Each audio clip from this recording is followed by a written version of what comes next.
fight fans, I told you I'd be back. And just like I've been telling you for weeks now, we got the man, the myth, the legend, JT Warsh in the house today, folks. Go grab your drinks, get back to your seat, and get ready for a ride.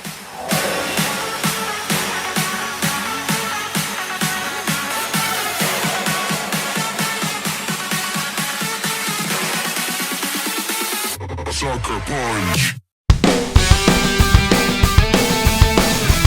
Wow, fight fans, I told you I was back. Look who we got in the house, JT. What's up, brother? Not too much, buddy.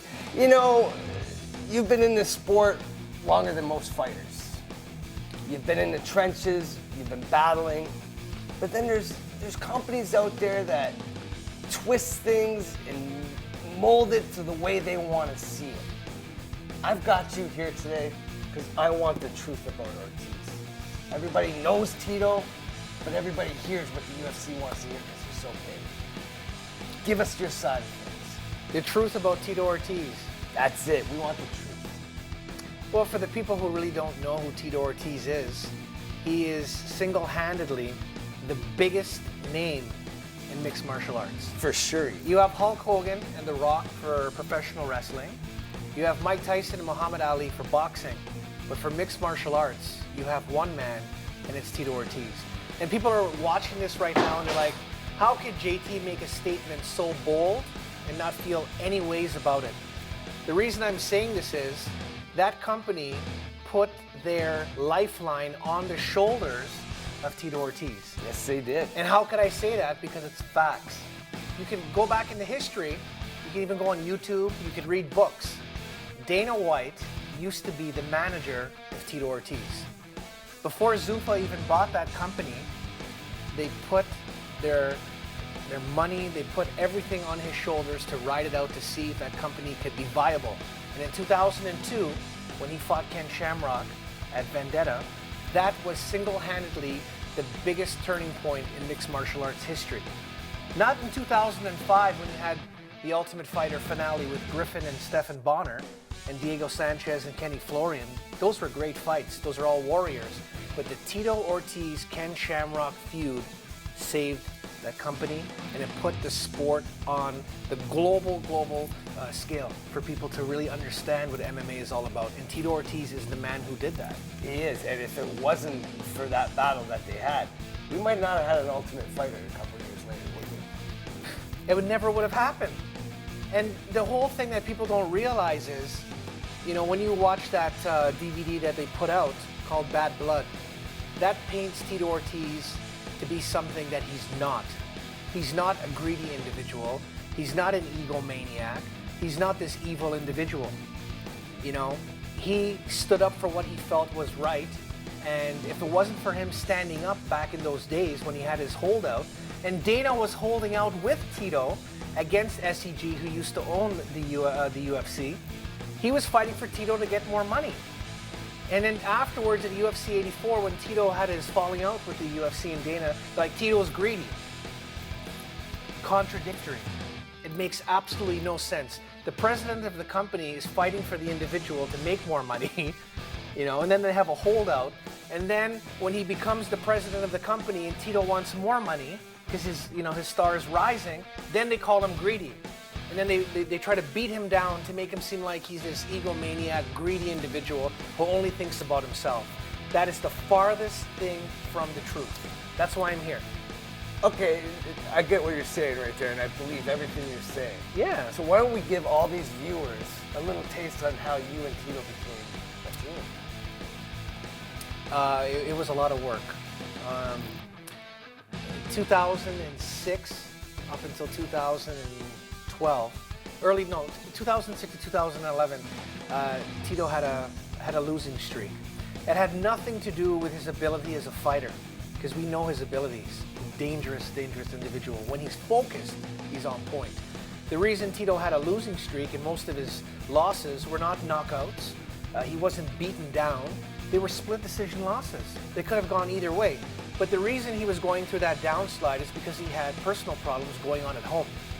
And it's well documented he had issues. And when you have a very unstable household with a wife or a girlfriend, you're not going to be 100% focused when you're training. No, and mental is a huge part of This game is 50% mental and the rest is training. His head wasn't into it because he had all this nonsense to deal with at home. And then you have all the people in the media and all these MMA reporters beating him down and saying all these things about him which were completely negative and unbiased. And I said to myself, after I came out of the nightclub industry, I sold my club, I stopped promoting. After 16 years, I always wanted to work for Tito Ortiz, but there was no avenue for me to get to him.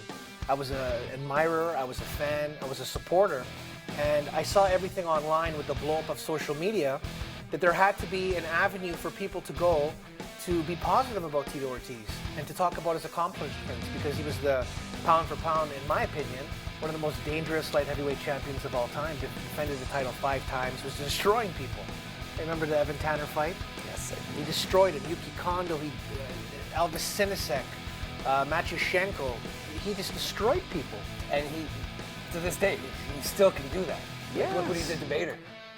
Nobody thought he would beat Ryan Bader. No, right? nobody. And he destroyed Ryan Bader too. So to go back to what we were saying earlier, I built a social media network for Tito. It took me a long time, a solid year, hours and hours every single night by myself, importing people from all over the world into a network where it's strictly positivity. I had enough of the negativity towards him and these MMA reporters who talk out of both sides of their mouth. That have no experience. What we call them keyboard warriors. Keyboard warriors, I call them frauds. That's my word. And I'm not hesitant to tell them to their face that you're a fraud.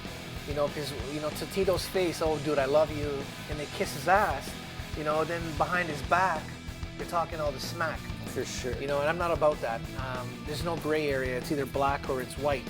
And I built this network for him, and I imported in, you know, hundreds, and then it was thousands, and then it started to grow into like wildfire. And in early 2011, his marketing manager, sponsorship manager at the time, gave me a call and said, listen, we see what you're doing for Tito. You're not even getting paid, and you're doing all of this. This is unbelievable. We would like to bring you on board to Team Punishment, and you can join us. And I was, you know, I was blown away because for nights I would be working alone, and I'd be like, is this gonna go anywhere? And, you know, my friends were telling me I was out of my mind. Tito Ortiz is washed up, and he's pretty much finished. And I was like, if it wasn't for him, you guys wouldn't even be watching guys like John Jones right now, and Jose Aldo, and even Conor McGregor, if it wasn't for Tito Ortiz. And Tito came on the phone. He's like, what's up, JT? And I thought it was a joke, actually. I thought it was a friend, you know. I thought it was busting your chops. yeah, right? you know, so, you know, Tito called and he's like, I want to bring you on board. Are you interested? I'm like, hell yeah.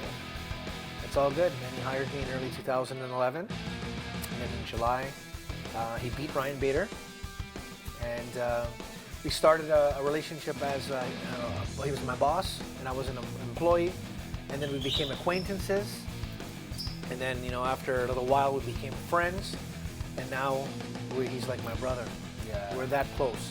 And we've built a strong bond, and I think people in the MMA world know whenever they mention his name and they say anything negative, they gotta deal with me. Nice. Because nice. I am not gonna let anybody talk down to him or, you know, beat him down, because his accomplishments need to be respected, and he needs, you know, to be, you know, given more respect. I don't think he's been given the respect that he deserves. No, not for the pioneer in the sport that he is. Like, No? You know, guys that you can throw in the same mix of his names are like Hoist Gracie, Yes. Ken Shamrock, Frank Shamrock, Boss Rutan.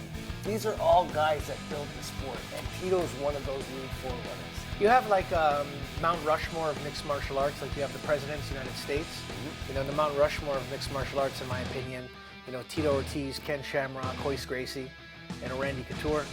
You know, and Frank Shamrock doesn't get enough respect neither. No, he doesn't. He's another guy that they, you know, want to hide him away somewhere because he's very outspoken too. And I'm friends with, you know, Frank, and I'm very close to Ken. These are good individuals, and their, you know, their accomplishments are unbelievable. But you know, Tito Ortiz is the leader of the pack. He's the alpha male of the alpha males before there was alpha males. That's it. You know, so you know, he led the company and people followed.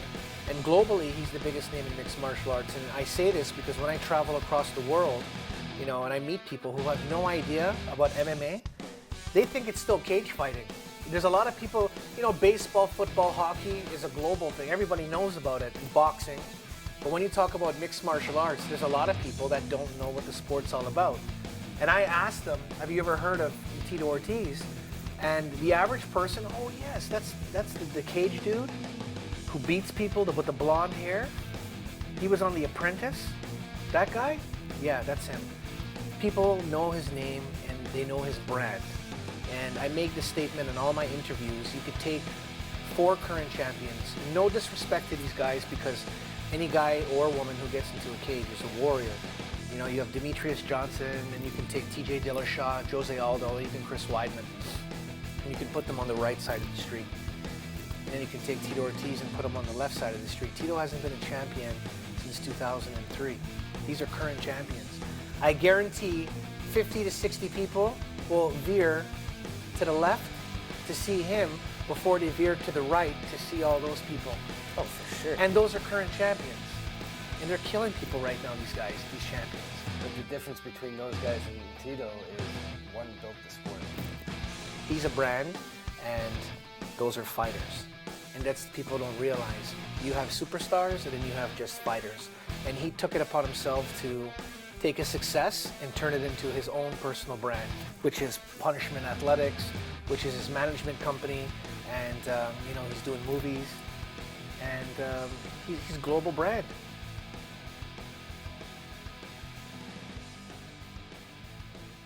Remind me so much of Rhino, man. ECW days. He was a good wrestler. He was. Very talented guy. Yeah.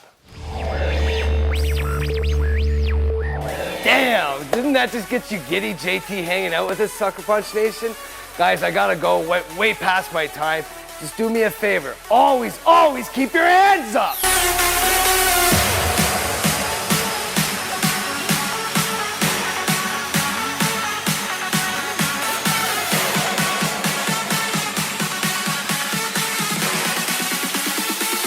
Sucker Punch.